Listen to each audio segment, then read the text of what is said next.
Major Mohammed Ali Shah, defense expert. Good morning, sir, and thank you for joining us on NewsX. Himachal Pradesh is currently in dire straits.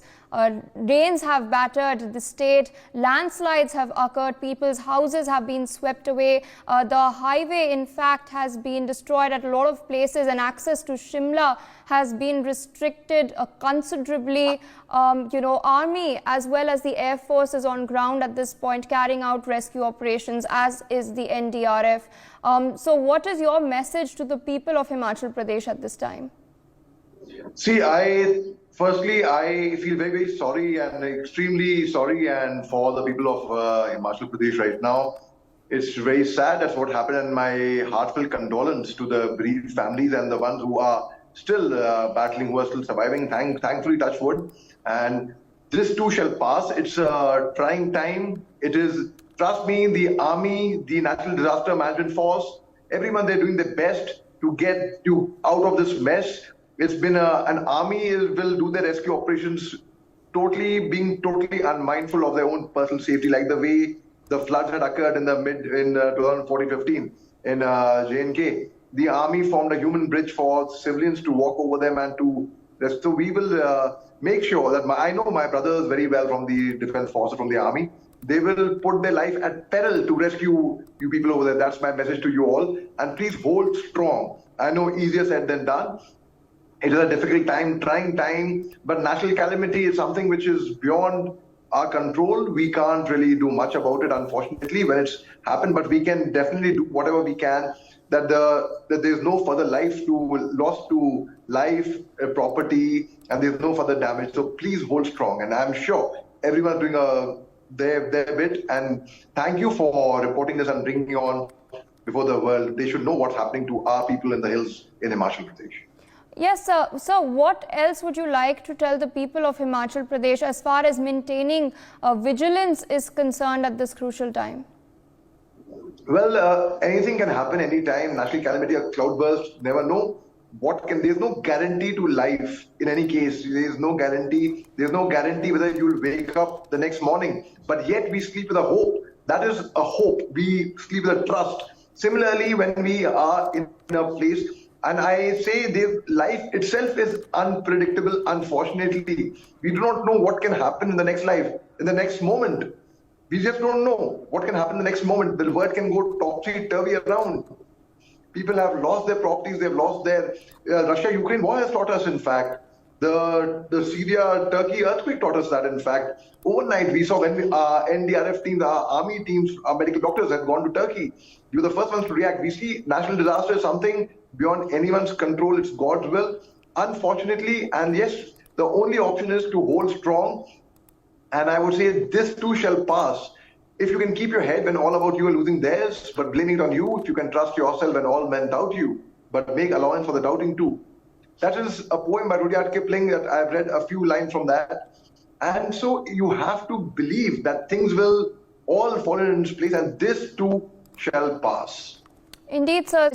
So you've heard the people themselves say that they could not even stay at their homes, which have been completely destroyed. Rains have inundated the area, and they have stated that deforestation is one of the major reasons why this has taken place. What are your thoughts on this?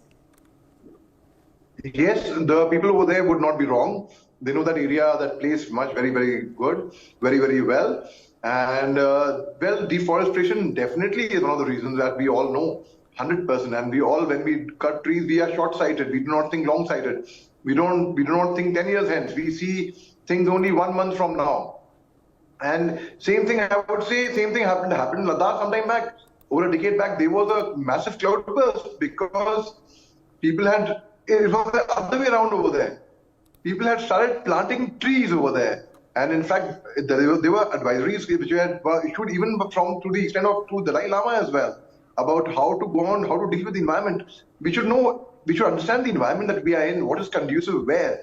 And so most certainly there was a proposal about 4 years back, 3 to 4 years back, about where a metro would come into Bombay, and so the Goregaon, the sanctuary over there, the wildlife sanctuary over there would be completely destroyed, and there would be felling of trees, and there would be metro lines over there. And then there were the environmentalists who came on protest. Many of them did not know why they were protesting that. So they were there. I don't know why they were there. That's a different thing altogether. But the very fact that we all know that the environment, that's a major challenge. Global warming is another challenge. Climate change is another challenge. So we have to take care. We have to protect our environment.